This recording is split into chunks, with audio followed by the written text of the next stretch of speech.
monkey. Once upon a time, there was a king. He appointed a monkey as his guard. The monkey was guarding the king while he was sleeping. Little later, a fly came in king's room and buzzed around the king.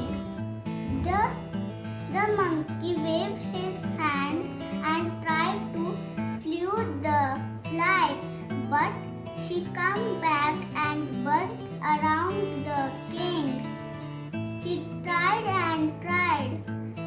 After some time, the monkey thought to teach her a lesson. He took king's sword and tried to cut the fly, but the fly flew away and the poor king died.